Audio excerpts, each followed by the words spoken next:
Hello students, आज हम बात करने वाले हैं मिनिस्ट्री ऑफ होम अफेयर्स के बारे में, जिसे हिंदी में गृह मंत्रालय कहा जाता है। इसको हेड इसको लीड करने का काम होता है, वो होता है जो होम मिनिस्टर होते हैं इंडिया के, उनका होता है। प्रेजेंट में होम मिनिस्टर हमारे अमित शाह जी हैं। और अगर देखा जाए तो तीनों सेनाओं की जो बागडोर होती है, जो इनके पास जो पूरी फोर्स होती है, वो सारे फोर्स को एडमिनिस्टर करने का काम, यानी प्रशासन को पूरी तरीके से काबू में रखने का काम जो होता है, और सिक्योरिटी को पूरी तरीके से काबू में रखने का काम गृह मंत्री का ही होता है। तो गृह मंत्री के और क्या क्या काम होते हैं और ये पूरा मंत्रालय किस तरह से काम करता है, इस मंत्रालय के बारे में हम डिटेल में पढ़ने वाले हैं इस वीडियो में।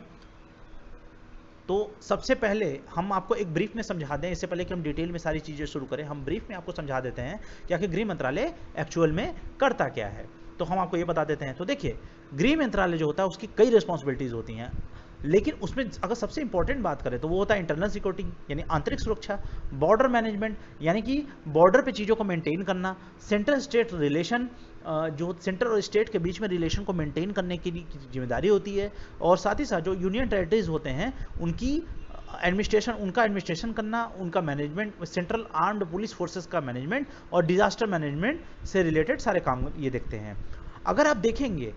तो आप पाएंगे कि जो कॉन्स्टिट्यूशन के 7 शेड्यूल है उसमें इस बात का जिक्र है, उसमें दो एंट्री दी गई है, एंट्री 1 एंड एंट्री 2। और इस एंट्री 1 और एंट्री 2 के लिस्ट 2 में देखेंगे आप, तो आप स्टेट लिस्ट का जिक्र पाएंगे। और स्टेट लिस्ट के अंदर दो चीज़ें दी गई हैं। एक है आपका इसमें एंट्री फर्स्ट में अगर देखा जाए तो आपका पब्लिक ऑर्डर है, और एंट्री 2 में देखा जाए आपका तो पुलिस है। तो ये दोनों की रिस्पॉन्सिबिलिटी जो है वो स्टेट्स को दी गई है। लेकिन फिर भी अब आप ये सोच रहे होंगे कि अगर 7 शेड्यूल के द्वारा, यानी कि 7वीं अनुसूची के द्वारा, अगर स्टेट लिस्ट में पब्लिक ऑर्डर और पुलिस को अगर रिस्पॉन्सिबिलिटी अगर स्टेट को दी गई है, तो आखिर उस पर गृह मंत्रालय कैसे अपना दबदबा बनाएगा। तो देखिए, गृह मंत्रालय स्टेट में भी अपना जो है स्टेट मंत्रालय स्टेट में भी अपनी चीज़ों को कंट्रोल में कर सकता है। स्टेट के भी पुलिस को और पब्लिक ऑर्डर को मेंटेन रखने के लिए कंट्रोल में रख सकता है, बशर्ते कि उसमें 3 कंडीशन उसमें इन्वॉल्व है। इसमें पहली कंडीशन एक्सटर्नल अग्रेशन की है, दूसरी इंटरनल डिस्टर्बेंस की है, और तीसरी होती है कि ये सुनिश्चित करना कि गवर्नमेंट जो है हर स्टेट में वो कॉन्स्टिट्यूशन के अकॉर्डिंग काम कर रही है या नहीं। और इसके लिए जो कॉन्स्टिट्यूशन में इसको पावर मिलता है वो आर्टिकल 355 से मिलता है, यानी अनुच्छेद 355 से कॉन्स्टिट्यूशन में ये पावर मिलता है होम मिनिस्टर को कि वो स्टेट में भी अपना दबदबा बना सकता है। इसमें जो 3 बातें मैंने बताई, कि जिसमें मैंने आपको पहला बताया कि एक्सटर्नल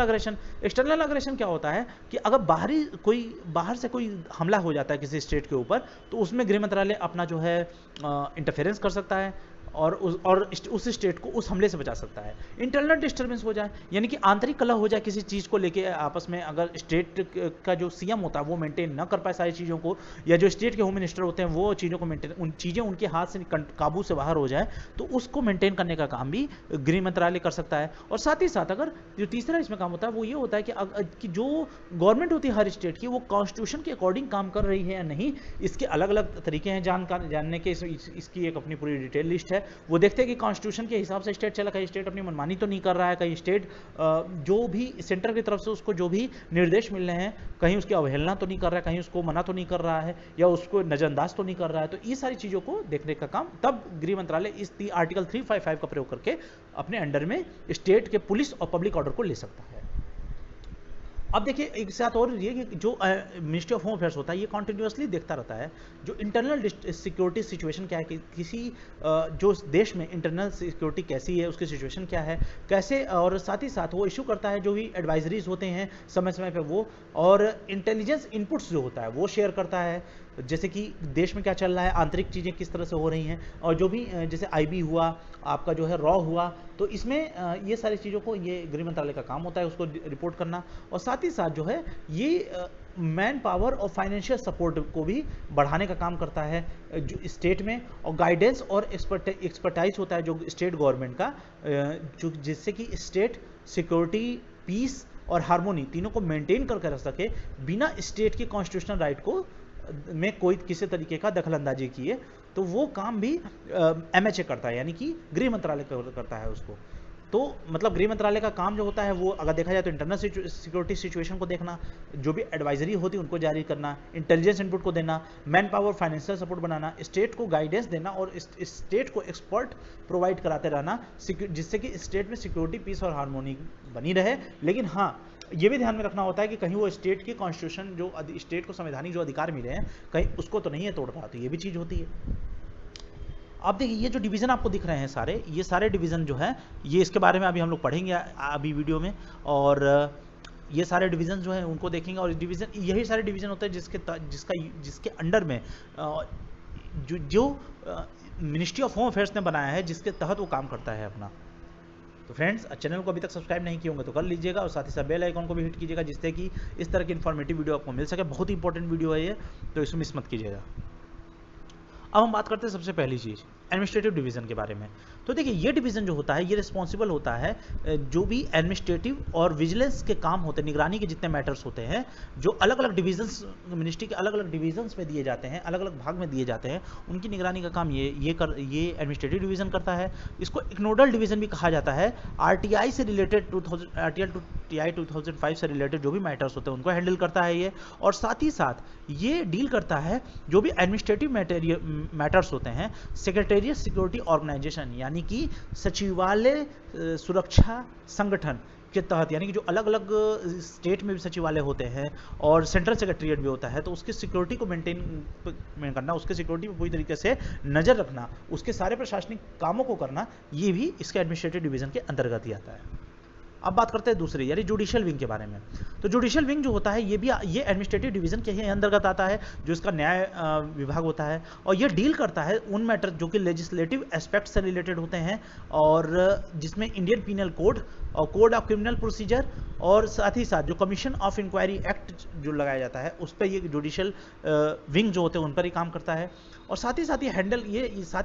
करता है उन मैटर्स को जो कि स्टेट लेजिस्लेशन यानी कि विधानसभा या विधान परिषद से रिलेटेड होते हैं, और जिसमें ज़्यादातर रिक्वायरमेंट होती है प्रेसिडेंट के एसेंट की। मतलब जो कॉन्स्टिट्यूशन में प्रेसिडेंट ऑफ इंडिया की जो सहमति होती है वो होम मिनिस्टर के जुडिशियल विंग के द्वारा ही होती है। तो अब उसमें क्या, साथ ही साथ जो इंडिपेंडेंस से पहले, आज़ादी से पहले हमारे जो भी पहले के रूलर रहे हैं, जो पहले के राजा महाराजा रहे हैं, उनको एक पॉलिटिकल पेंशन दी जाती है जब से देश आज़ाद हुआ है तभी से। तो ये पॉलिटिकल पेंशन को भी देखने की जिम्मेदारी पूरी तरीके से जुडिशियल विंग की ही होती है। और साथ ही साथ जो मर्सी पिटिशन होता है जो कि प्रेसिडेंट जारी कर सकता है अंडर आर्टिकल 72 के तहत, तो ये भी इसी होम मिनिस्ट्री के जुडिशियल विंग के द्वारा ही होता है। मर्सी पिटिशन क्या होता है मैं आपको समझा दे रहा हूँ कि देखिए होता क्या है कि जब भी किसी अपराधी को उसके जघन्य अपराध के लिए जब उसे मौत की सज़ा सुनाई जाती है आर्टिकल 302 के तहत, संविधान के आर्टिकल 302 के तहत उसको मौत की सज़ा सुनाई देती है, उम्र कैद की सज़ा सुनाई देती है, कठोर कारावास की सज़ा सुनाई देती है, तो वो क्या कर सकता है कि प्रेसिडेंट के पास अपनी जो है अपनी दया याचिका दाखिल कर सकता है। यही दया याचिका होती है मर्सी पिटिशन। और आपने इसका कई फिल्मों में भी आपने इसका जिक्र देखा होगा, तो आपको उम्मीद करता हूँ आपको ये पता होगा। तो मर्सी पिटिशन आर्टिकल 72 के तहत जारी किया जाता है, और ये मर्सी सिर्फ और सिर्फ यानी क्षमा याचना जो होता है वो सिर्फ और सिर्फ प्रेसिडेंट कर सकता है, और बाकी पूरे देश में किसी के पास ये पावर नहीं होती है।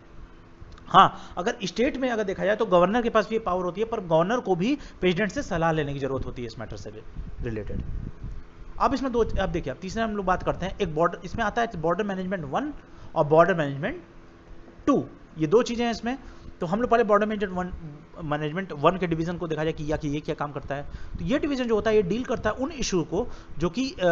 इंटरनेशनल जो लैंड बॉर्डर हैं, जो कि भारत के अनेक बाकी देशों के साथ जो लैंड बॉर्डर्स हैं उनको स्ट्रेंथ कैसे किया जाए, उसको मजबूत कैसे बनाया जाए, इससे रिलेटेड काम करता है। उनकी पुलिसिंग करना यानी उनकी देख रेख करना, गार्डनिंग करना, नज़र बनाए रखना वहाँ पे, और साथ ही साथ जो वहाँ पे लैंड बॉर्डर के मैनेजमेंट होते हैं उनको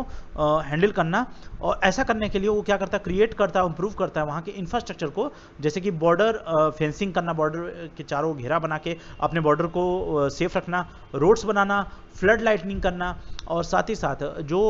बॉर्डर आउटपोस्ट होते हैं जो कि जैसे गार्डिंग आउटपोस्ट का मतलब होता है जो बॉर्डर से थोड़े से हट के पोस्ट बनाए जाते हैं, जो कि सीमा के, जो दूसरे देश के सीमा के काफ़ी करीब होते हैं। चाहे देखिए इंडो पाकिस्तान हो गया, इंडो बांग्लादेश हुआ, इंडो चाइना हुआ, इंडो नेपाल, इंडो भूटान और म्यांमार बॉर्डर। तो इन सारे बॉर्डर के जो बॉर्डर आउटपोस्ट होते हैं उनकी गार्डनिंग करना, उनकी देख रेख करना, ये इसके अंतर्गत में आता है। और ये डिवीज़न साथ ही साथ जो है उन मैटर्स को भी डील करता है जो कि रिलेटेड होते हैं empowered committee on border infrastructure, empowered committee on border infrastructure, उनसे रिलेटेड चीज़ों को भी मेंटेन करके देखता है कि किस तरह से ये कमेटी बनाई गई थी पार्लियामेंट के द्वारा, जिससे कि बॉर्डर के इंफ्रास्ट्रक्चर को और ज़्यादा मजबूत बनाया जा सके और ज़्यादा एम्पावर किया जा सके। तो इससे भी रिलेटेड जितने भी समय समय पे डेवलपमेंट्स होते रहते हैं उस पर उसको ठीक करने का काम, उस पर नज़र बनाए रखने का काम भी MHA का ही होता है। अब देखिए हम बात करते हैं बॉर्डर मैनेजमेंट 2 की। तो बॉर्डर मैनेजमेंट 2 डिवीज़न को दी, तो ये डिवीज़न अलग है। ये डील करता है जो ये 3 चीज़ों को बेसिकली डील करता है। एक तो ये डील करता है बॉर्डर एरिया डेवलपमेंट प्रोग्राम को, और कोस्टल सिक्योरिटी स्कीम्स को, और land ports authority of India को। अब देखिए इसमें हम एक एक करके समझते हैं। तो बॉर्डर एरिया डेवलपमेंट प्रोग्राम यानी कि बॉर्डर के जो एरिया होता है उसके विकास के लिए जो प्रोग्राम बनाए जाते हैं उनसे रिलेटेड होता है। ये पूरी तरह से देखा जाए तो सेंट्रली स्पॉन्सर्ड स्कीम है, मतलब इस पर पूरा खर्च जो होता है वो सेंटर देती है, लेकिन इसको इंप्लीमेंट किया जाता है स्टेट गवर्नमेंट के द्वारा एक कम्प्रिहेंसिव अप्रोच जो होता है बॉर्डर मैनेजमेंट का, उसको लागू करके। और फिर देखिए फिर आता है कोस्टल सिक्योरिटी स्कीम, यानी कि जो तटीय सुरक्षा जो स्कीम होती है उसको ये भी इम्प्लीमेंट किया जाता है फेजेस में। और ये प्रोवाइड करता है इसमें प्रोवाइड किया जाता है फाइनेंशियल असिस्टेंट, पैसों की सहायता दी जाती है जिससे कि इंफ्रास्ट्रक्चर पर जो जरूरी खर्च है उसको किया जा सके, जिससे कोस्टल सिक्योरिटी स्टेट्स और यूनियन टेरिटरी की मेंटेन की जा सके। साथ ही साथ ये जो डिवीज़न होता है ये रिस्पॉन्सिबल होता है इस्टेब्लिश करने का जो मैटर होते हैं LPEI यानी कि land port authority of India, जो भूमि बंदरगाह जो प्राधिकरण होता है इंडिया का, उससे भारत का उसको हैंडल करने का काम होता है। और ये जो होता है ये इसमें कंस्ट्रक्शन, ये बंदरगाह की मेनली बंदरगाह की सुरक्षा से रिलेटेड होते हैं, तो इसमें कंस्ट्रक्शन होता है, डेवलपमेंट होता है, मेंटेनेंस किस तरह से किया जाए इंटीग्रेटेड चेक पोस्ट को, और साथ ही साथ जो अलग अलग लैंड बॉर्डर्स होते हैं कंट्री के उनके साथ कोऑर्डिनेट कैसे किया जाए, और अलग अलग जो डेवलपमेंट होते हैं मतलब इंटीग्रेटेड चेक पोस्ट के उनको उनके स्टेक होल्डर के लिए डेवलपमेंट को किस तरह से मेंटेन किया जाए, वो सारी चीज़ें डील करने का बॉर्डर मैनेजमेंट 2 का होता है। अब इसमें अब देखिए इसके बाद जो आता है वो आता है आपका coordination and international cooperation, CIC भी जिसको कहते हैं। तो ये डिवीज़न आता है। ये डिवीज़न में देखिए पहले हम बात करते हैं कोऑर्डिनेशन विंग की। तो कोऑर्डिनेशन विंग जो होता है वो डील करता है जितने भी इंट्रा मिनिस्ट्री के कोऑर्डिनेशन वर्क हुए, पार्लियामेंट्री मैटर्स हुए, पब्लिक ग्रीवेंस जो भी पब्लिक की तरफ से जो भी शिकायत दर्ज की जाती है उनको, और साथ ही जो कोर्ट केसेस होते हैं उनको मॉनिटर करना, जो भी ऑफिशियल लैंग्वेज होती है उस हिसाब से चलना, जो एनुअल रिपोर्ट होती है मिनिस्ट्रीज की उसको पब्लिश कराना, वेबसाइट मैनेजमेंट देखना, रिकॉर्ड जो रिटेंशन शेड्यूल होता है उसको मेंटेन करना, और जो कस्टडी होती है क्लासिफाइड और नॉन क्लासिफाइड रिकॉर्ड होती है मिनिस्ट्री की, उसकी कस्टडी को रखना, उसको सुरक्षित रखना। और साथ ही साथ जो ई समीक्षा की जाती है समय समय पे उससे रिलेटेड चीज़ें देखना, फर्निश करना, पब्लिकेशन करना अलग अलग रिपोर्ट्स को, जो कि एम्प्लॉयमेंट होती हैं शेड्यूल कास्ट और शेड्यूल ट्राइब से रिलेटेड जो भी नियम कानून बनाए जाते हैं तो उनसे रिलेटेड चीज़ों को देखना। और साथ ही जो पर्सन विद डिसेबिलिटीज़ होती हैं और दिव्यांग लोग होते हैं उनके लिए, और जो मिनिस्ट्री की अचीवमेंट होती है उसको भी पूरा कोऑर्डिनेशन विंग ही डील करता है। अब जो दूसरा आता है वो इंटरनेशनल कोऑपरेशन होता है। ये ज़्यादातर इंटरनेशनल चीज़ों को हैंडल करता है। तो इंटरनेशनल कोऑपरेशन मतलब अलग अलग जो ऑर्गेनाइजेशन होती है, जैसे बिम्स्टेक हुआ, आपका जो सार्क हुआ, उससे रिलेटेड जो भी समय समय पे जो भी डील्स फाइनल की जाती है तो उसके हिसाब से इंटरनेशनल कोऑपरेशन विंग काम करता है। तो ये डिवीज़न जो होता है इसको नोडल डिवीज़न कहा जाता है, जो ये सारे मैटर्स को देखता है जो और फाइनलाइज करने का, चाहे नेगोशिएट करने का जो भी एग्रीमेंट या संधि साइन की जाती है सिक्योरिटी कोऑपरेशन के लिए अलग अलग देशों के द्वारा। साथ ही साथ जो नार्कोटिक ड्रग्स की जो ट्रैफिकिंग की जाती है, जो नार्कोटिक ड्रग्स को खरीदा बेचा जाता है, उससे रिलेटेड चीज़ों को मेंटेन को करना, वहाँ अपनी सिक्योरिटी को मजबूत करना जिससे कि इस तरह की चीज़ें ना हो। और साथ ही साथ जो bilateral mutual legal assistant treaty, देखिए मैं आपको बता दूं कि जब हमारे देश के प्रधानमंत्री जब बैठते हैं कहीं सार्क में या बिम्स्टेक में या शंघाई कोऑपरेशन समिट में, इस तरह की जो भी ऑर्गेनाइजेशन होते हैं उसमें जब भी बैठते हैं तो जब भी कोई लीगल चीज़ें आती हैं तो वहाँ पे दो देश या 3 देश मिलकर आपस में, अगर दो बायलैटरल यहाँ जिक्र है तो यानी 2 देश, अगर ट्राईलैटरल ले तो 3 देश, क्वाड्रिलैटरल ले तो 4 देश। तो इस तरह से जितने भी देश होते हैं वो आपस में एक mutual legal assistant treaty sign करते हैं कि जिससे जब भी कोई लीगल चीज़ों की जरूरत पड़े तो वहाँ पे सहयोग देने का पूरा काम वो पर्टिकुलर जो ट्रीटी होती है उसके तहत जो संधि की गई है उसके अकॉर्डिंग हो, और दोनों देश एक दूसरे को पूरी तरीके से लीगल चीज़ों में कोऑपरेट करेंगे। तो इसके लिए एक ट्रीटी साइन की जाती है, वो म्यूचुअल लीगल असिस्टेंट ट्रीटी कहते हैं उसको। अब देखा जाए तो देखिए अब ये जो इंटरनेशनल कोऑपरेशन होता है ये फोकल पॉइंट होता है एमएचए का। जो जैसे साउथ, जैसे मैंने अभी आपको बताया, South Asia association for regional cooperation, साक, बिम्स्टेक यानी कि Bengal initiative for multi sectoral technical and economic cooperation, और association of South East Asia nation ASEAN, और साथ ही साथ संघाई कोऑपरेशन ऑर्गेनाइजेशन एससीओ, और साथ ही और भी जितने ऑर्गेनाइजेशन है वो सारे उनके फोकल पॉइंट को हैंडल करने का पूरा काम, उनके वर्क से रिलेटेड जो भी ट्रीटी साइन किए थे वो सब एमएचए के अंतर्गत ही होती है। और ये डिवीजन जो होता है कोऑर्डिनेट करता है जिसमें सिक्योरिटी क्लियरेंस होता है, जो भी एमओयू साइन किए जाते हैं, मेमोरेंडम ऑफ अंडरस्टैंडिंग या कोई एग्रीमेंट साइन किया जाता है अलग अलग फॉरेन कंट्री के साथ, और जो बायलैटरल डायलॉग्स होते हैं या मीटिंग्स होते हैं होम मिनिस्टर और होम सेक्रेटरी लेवल पे, उन चीज़ों को हैंडल करने का पूरी तरह से काम ये इंटरनेशनल विंग का होता है। अब बात करेंगे हम लोग सेंट्रल डिवीजन की। तो अब बात करना है सेंट्रल स्टेट रिलेशन की, सेंट्रल स्टेट डिवीजन की। तो ये डिवीजन जो होता है ये डील करता है सेंट्रल स्टेट जो रिलेशन होते हैं उनको, और इसमें क्या क्या इंक्लूड है, इसमें जो कॉन्स्टिट्यूशनल प्रोविजन होता है जैसे कि जो गवर्निंग करता है इस तरह के रिलेशन को, जैसे कि गवर्नर को अपॉइंट करना, नए स्टेट को बनाना, नॉमिनेट करना मेंबर्स को जो लोकसभा और राज्यसभा में होते हैं, इंटर स्टेट बाउंड्री डिस्प्यूट को हल करना, साथ ही जो क्राइम सिचुएशन होती है स्टेट की उस पर नजर बना के रखना, उसे सॉल्व करना, और जो प्रेसिडेंट रूल समय समय पर लगाया जाता है स्टेट में, जब स्टेट कॉन्स्टिट्यूशन के हिसाब से काम नहीं करता है तो उस समय उस तरह की चीज़ों को मेंटेन करने का और सारी और भी काम सेंट्रल स्टेट डिवीजन का ही काम होता है ये। अब इसमें जो पब्लिक सेक्शन होता है, इसमें एक सेक्शन होता है public section central state division में, ये हैंडल करता है सारे वर्क जो होते हैं, जैसे भारत अवार्ड देना, किसी भारत रत्न हुआ, पद्म अवार्ड हुआ, वारंट ऑफ प्रेसिडेंट हुआ, और जीवन रक्षक पदक हुआ, national flag, national anthem, state emblem of India, ये सारी चीज़ें सेंट्रल स्टेट डिवीजन ही हैंडल करता है। अब जो आता है इसमें अगला डिवीजन आता है वो आता है आपका cyber information and security division आता है, CIS जिसको कहते हैं। तो जो CI डिवीजन होता है ये क्रिएट किया गया था अक्टूबर 2017 में, और इसको बनाने का मुख्य कारण था जो साइबर हैकिंग हो रही थी जो तमाम, और जिस तरह से जिस तरह से इंफॉर्मेशन टेक्नोलॉजी ग्रो की, और उसके बाद जिस तरह से सिस्टम पे सिक्योरिटी जो टेक्नोलॉजी पे, साइबर सिक्योरिटी पे जिस तरह से चीज़ें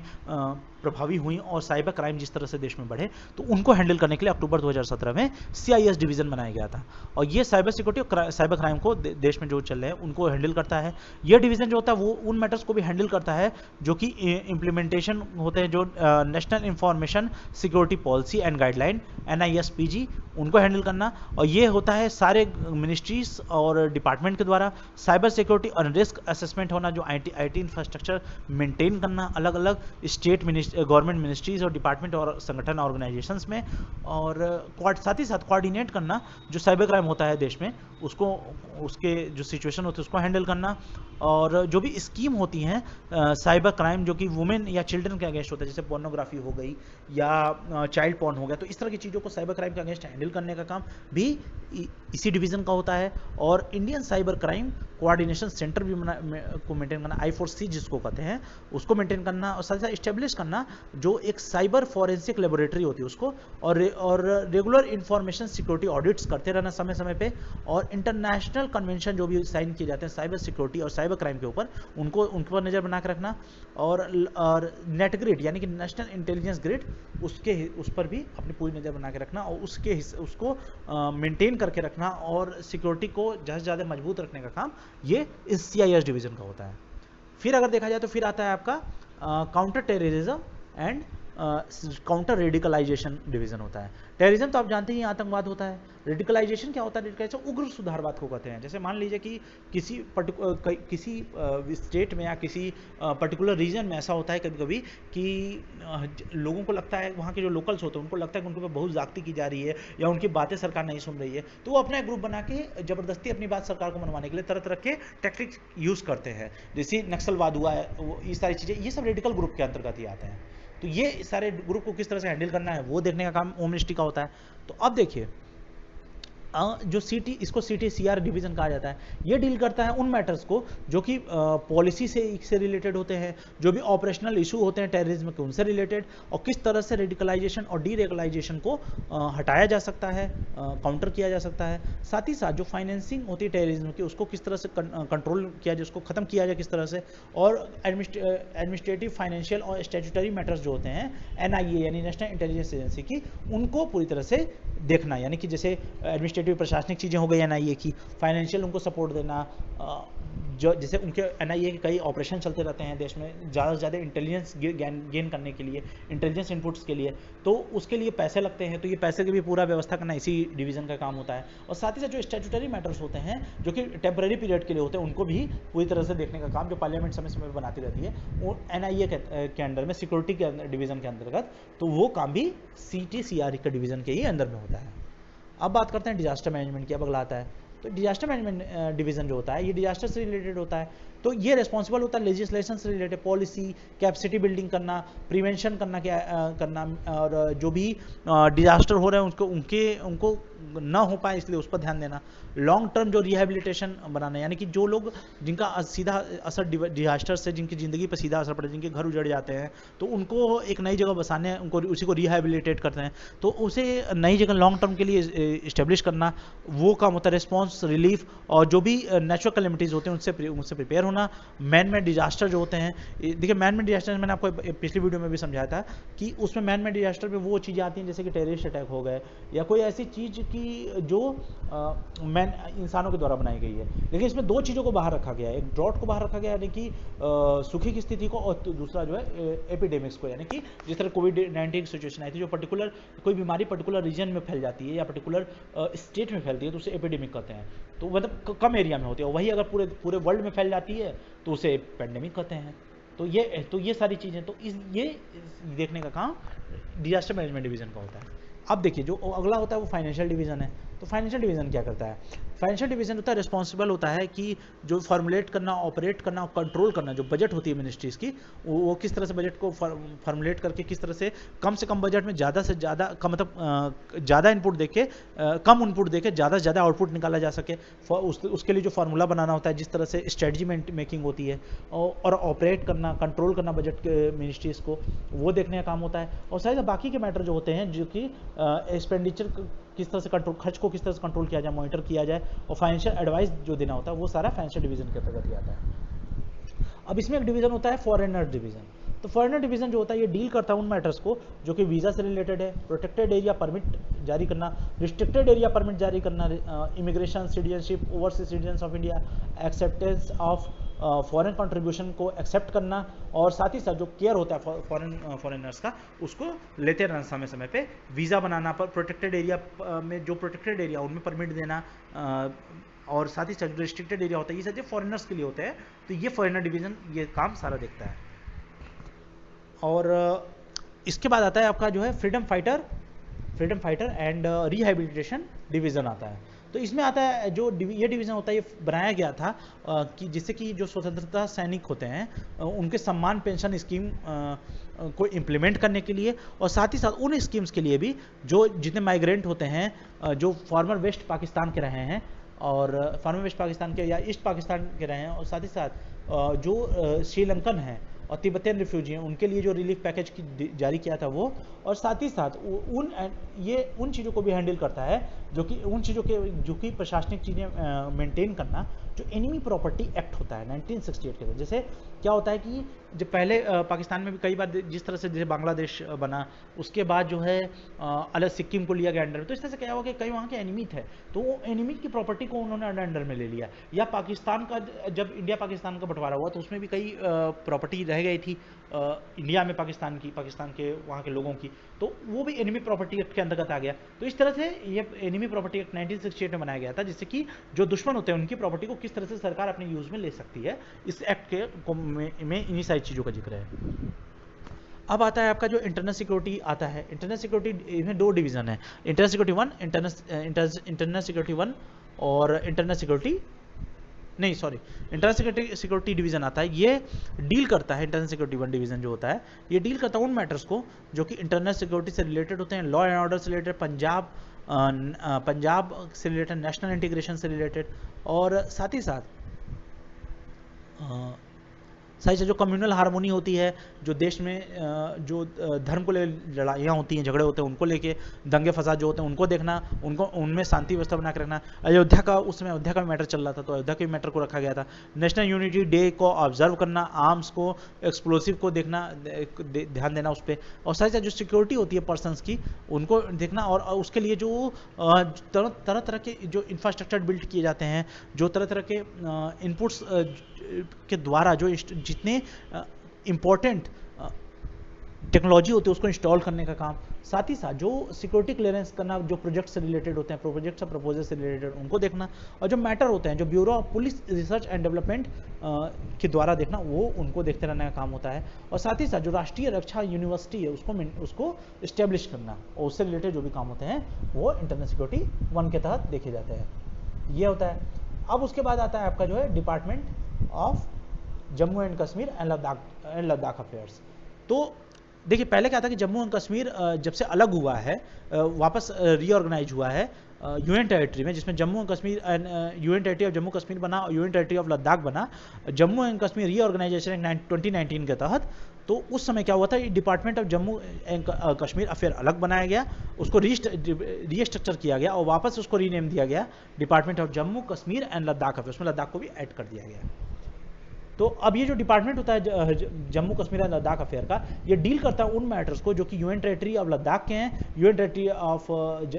Jammu Kashmir, union territory of Ladakh के, और साथ ही साथ जो टेररिज्म होते हैं उनको काउंटर करना जम्मू कश्मीर के अंदर, और साथ ही साथ कोऑर्डिनेट करना उन सब्जेक्ट्स मैटर्स से रिलेटेड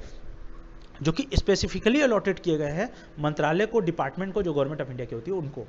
उसको देखना। और ये डिपार्टमेंट जो है साथ ही साथ ये डिपार्टमेंट कोऑर्डिनेट करता है अलग अलग मिनिस्ट्रीज या डिपार्टमेंट के साथ, जिससे कि इंप्लीमेंट कर सके अलग अलग फ्लैगशिप स्कीम्स को, और इंडिविजुअल बेनिफिशियरी सेंट्रिक स्कीम्स होती है गवर्नमेंट ऑफ इंडिया की, ये जम्मू कश्मीर और लद्दाख में इसको पूरी तरह से किस तरह से इसको लागू किया जाए उसको हैंडल करने का काम होता है सिक्योरिटी के साथ। और साथ ही जो मेजर प्रोजेक्ट्स होते हैं इकोनॉमिक इंपॉर्टेंस के, जिसमें प्राइम मिनिस्टर की development package Jammu and Kashmir को जो प्राइम मिनिस्टर ने दिया था, तो उससे रिलेटेड भी सारी चीज़ें सिक्योरिटी मेंटेन करना, जिससे कि कहीं भी किसी तरह की अनहोनी ना हो। तो ये देखने का काम यही जम्मू कश्मीर डिपार्टमेंट ऑफ जम्मू कश्मीर और लद्दाख अफेयर्स का है। अब देखिए आता है आपका जो है लेफ्ट विंग एक्सट्रीमिज्म आता है। तो ये लेफ्ट विंग आते हैं, इसमें क्या होते हैं लेफ्ट विंग एक्सट्रीमिस्ट, ये डिवीजन मॉनिटर करता है जितने भी लेफ्ट एक्सट्रीमिस्ट सिचुएशंस होती हैं, और काउंटर मेजर करता है जो भी अफेक्टेड स्टेट्स होते हैं उनके द्वारा उनको किस तरह से वहाँ की सिचुएशन को हैंडल किया जाए। तो लेकिन लेफ्ट विंग भी वैसे ही होते हैं जो सुधारवादी ही होते हैं, ये अलग तरीके से इनका काम होता है, अलग तरीके से ये भी हथियार उठा लेते हैं अपनी बात को मनवाने के लिए। तो इसको किस तरह से एक्सट्रीमिस्ट जो होते हैं इनको किस तरह से हैंडल किया जाए, इसके लिए अलग से एक डिवीजन बनाया गया है। तो इसमें जो अफेक्टेड स्टेट्स होते हैं उनको जो भी जरूरत की चीज़ें होती हैं मुहैया कराई जाती हैं, और इसमें इसका मेन ऑब्जेक्ट जो होता है इस डिवीजन को बनाने का कि जिससे ग्राउंड लेवल पुलिसिंग होती है उसको इंप्रूव किया जाए, और जो भी डेवलपमेंट रिस्पॉन्स होते हैं लोकेशन के हिसाब से location specific action plan formulate किया जाए, और जो भी अफेक्टेड स्टेट हैं उनको सारी जरूरती विकास की जो भी जरूरती चीज़ें हो उनको मुहैया कराया जाए। और उसके बाद ये साथ ही साथ ये रिव्यू करता है जो प्रॉपर इम्प्लीमेंटेशन करें अलग अलग डेवलपमेंट स्कीम्स को जो मंत्रालय और डिपार्टमेंट्स में होती हैं, और इसका कंसर्न होता है मेन लेफ्ट विंग एक्सट्रीमिस्ट के अफेक्टेड एरियाज, और ऑप्टिमम यूटिलाइजेशन करना फंड्स का जो भी रिलीज होती है इस तरह के स्कीम्स में। अब देखिए जो नॉर्थ ईस्ट डिवीजन होता है, नॉर्थ ईस्ट डिवीजन होता है वो डील करता है जो भी internal security and law and order situation होती है नॉर्थ ईस्ट स्टेट में। इसमें इंक्लूड होते हैं वो मैटर जो कि इंसर्जेंसी से रिलेटेड है, और बात करना अलग अलग एक्सट्रीमिस्ट ग्रुप से जो कि इन पर्टिकुलर रीजन में काम करते हैं, नॉर्थ ईस्ट के लिए होता है। अब उसके बाद आता है आपका पुलिस में एक आता है पुलिस 1 डिवीजन, पुलिस 2 डिवीजन। तो पुलिस 1 डिवीजन जो होता है ये इसका काम मेन होता है जो भी आईपीएस होते हैं उनको जो कार्डर दिया जाता है कि कैसे उनको कार्डर एलोकेट किया जाए उनकी काबिलियत के हिसाब से, तो वो काबिलियत उनकी रैंक के हिसाब से, तो वो काम ये police 1st division P1 division का होता है। और साथ ही साथ डील करता है जो ट्रेनिंग होती है पुलिस पर्सनल की उनको, और साथ ही साथ जो अवार्ड होते हैं प्रेसिडेंट के पुलिस मेडल उनके जो मेरिटियस और अच्छे कामों के लिए, उनके अच्छी सर्विस के लिए, उनकी बहादुरी के लिए जो उनको पुरस्कार दिए जाते हैं, सम्मान दिए जाते हैं प्रेसिडेंट की तरफ से, उस अवार्ड को भी देखने की जिम्मेदारी इसी डिवीजन की होती है। और पुलिस 2 डिवीजन की बात करें, 2nd डिवीजन की बात करें इसके, तो इसमें जो सेकंड है P2 डिवीज़न है, ये डील करता है जो भी CAPF यानी सेंट्रल आर्म्ड पुलिस फोर्सेस जो होते हैं, सेंट्रल आर्म्ड पुलिस फोर्सेस, उनसे रिलेटेड मैटर होते हैं, उनको हैंडल करना और साथ ही इनका डिप्लॉयमेंट कहाँ कहाँ करना है उस हिसाब से चीज़ें मेंटेन करना, ये काम होता है।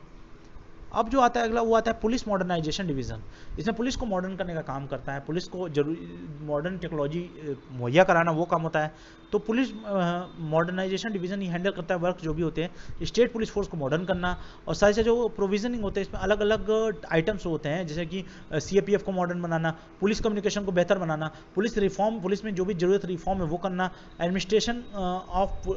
पुलिस सिक्योरिटी एजेंसी, जो प्राइवेट सिक्योरिटी एजेंसीज होती हैं जैसे SIS है, और भी ग्रुप हैं अलग अलग जगहों पे काम करते हैं अलग अलग तरीके से। तो ये सारे ग्रुप्स के जो प्रशासनिक चीज़ें होती हैं उनको private security agencies regulation act 2005 के अंतर्गत उनको हैंडल करने का काम होता है।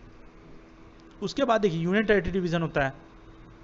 ये डील करता है सारे लेजिस्लेटिव और कॉन्स्टिट्यूशनल मैटर को यूनियन टेरिटरी से रिलेटेड, लेकिन इसमें जम्मू एंड कश्मीर और लद्दाख को नहीं लिया गया है।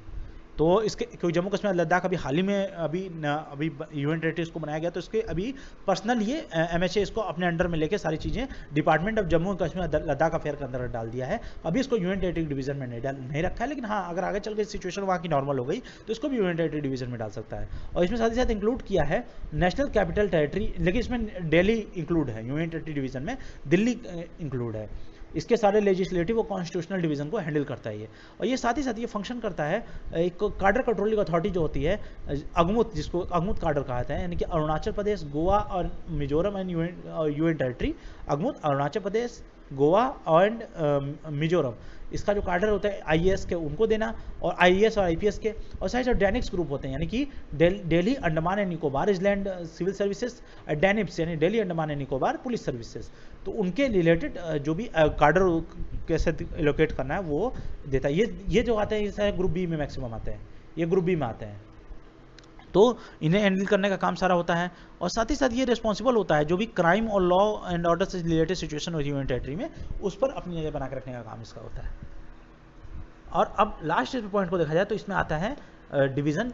वुमेन सेफ्टी का। तो वुमेन सेफ्टी का एक अलग डिवीज़न है। तो गवर्नमेंट ने क्या किया था, इसमें सबसे ज़्यादा प्रायोरिटी दी थी वुमेन सेफ्टी को लेके, और इस पर्पज़ के लिए इसने क्रिमिनल लॉ अमेंडमेंट एक्ट 2018 बनाया था। अब इसमें क्या था, इसमें क्या इंश्योर किया गया था कि इस अमेंडमेंट में कि जो लॉ होता है वो ट्रांसलेट किया जाए ग्राउंड लेवल पे भी, ऐसा नहीं कि सिर्फ वो कागज़ में ही रह जाए, और जिससे कि जो वुमेन सेफ्टी होती है देश में, जो महिलाओं की सुरक्षा होती है उसको बढ़ाया जा सके। और इसके लिए गवर्नमेंट ने कई इनिशिएटिव लिए। इस तरह का एक ऐसा इनिशिएटिव लिया गया था, गवर्नमेंट ने क्या किया था, एक सेफ्टी डिवीज़न बनाया था MHA के अंतर्गत 28 मई 2018 को, जिससे कि जो सेफ्टी वुमेन की सेफ्टी होती है देश में उसको और मजबूत बनाया जा सके, और एक greater sense of security maintain किया जा सके, जिससे कि स्पीडी और effective administration of justice maintain किया जा सके, इस तरह से कि जिससे एक वुमेन्स को एक सेफर एनवायरनमेंट मिल सके। साथ ही साथ ये जो नया डिवीज़न है, ये नया डिवीज़न जो होता है वो रिस्पॉन्सिबल होता है जो भी पॉलिसी होते हैं उसको फॉर्मुलेट करना, प्लान करना, कोऑर्डिनेट करना, और साथ ही साथ जो इम्प्लीमेंट करना, जो प्रोजेक्ट्स होते हैं या स्कीम्स होते हैं जिसमें स्टेट या यूनियन टेरिटरीज को असिस्ट किया जाता है, वो मेंटेन करने का काम वुमेन सेफ्टी डिवीज़न का होता है। और साथ ही साथ जो इंटर एरिया यानी आंतरिक जो मामले होते हैं, जिससे कि इंफॉर्मेशन टेक्नोलॉजी और technology in the criminal justice system में, जिससे कि स्पीडी ट्रायल मेंटेन किया जा सके, इसके लिए जो भी टेक्नोलॉजिकल सपोर्ट है उसको इंक्रीज करना वुमेन सेफ्टी से रिलेटेड, जिससे कि एक सपोर्टिव इकोसिस्टम क्रिएट हो फॉरेंसिक साइंस के लिए भी, और crime and control records maintain करना, और प्रिजन रिफॉर्म करना, और बाकी सारे सब्जेक्ट करना वुमेन से रिलेटेड, जिससे कि वुमेन अपने आप को सेफ फील करें। तो इसका भी ध्यान देने का वुमेन सेफ्टी डिवीज़न का होता है। तो ये सारे डिवीजन्स थे। ये होम मिनिस्ट्री के मैंने आपको इस वीडियो में होम मिनिस्ट्री से रिलेटेड डिटेल चीज़ें मैंने आपको पढ़ा दी, और आप इसको वीडियो को अगर आप देख लेंगे तो आप समझ जाएंगे कि होम मिनिस्ट्री का में काम किस तरह से होता है, और होम मिनिस्ट्री किस तरह से चीज़ों को मेंटेन करके रखता है। तो वो आप समझ में आ गया होगा आपको, और किस तरह से होम मिनिस्ट्री काम करती है। अभी हम और भी होम मिनिस्ट्री पर और आगे भी वीडियो लेके आएंगे, और देखेंगे तो हम होम मिनिस्ट्री के एनुअल रिपोर्ट पे भी हम पूरी वीडियो बनाएंगे होम मिनिस्ट्री के एनुअल रिपोर्ट पे। तो और जब भी यह रिपोर्ट हम लॉन्च करेंगे, इस रिपोर्ट पे वीडियो हम अपनी सेपरेट वीडियो लॉन्च करेंगे, तो आपको इसमें पता चल जाएगा। अगर देखा जाए तो ये एनुअल रिपोर्ट का इंट्रोडक्शन वीडियो है। तो अगर आपने चैनल सब्सक्राइब नहीं किए होंगे तो कर लीजिएगा, और ये वीडियो कैसी लगी हमें कमेंट सेक्शन में जरूर बताइएगा। बेल आइकन नहीं हिट किए होंगे तो कर लीजिएगा, शेयर कीजिएगा दोस्तों के साथ, और अपने अगर अपने सोशल नेटवर्किंग साइट पे भी हमारे वीडियोस को शेयर कीजिएगा, जिससे और लोगों तक मैसेज पहुंच सके, और लोगों तक हमारा वीडियो पहुंच सके, और वीडियो में जो भी मैसेज है वो पहुंच सके। तो फ्रेंड्स, अभी तक हमारे साथ चैनल पर बने रहने के लिए धन्यवाद। जय हिंद दोस्तों।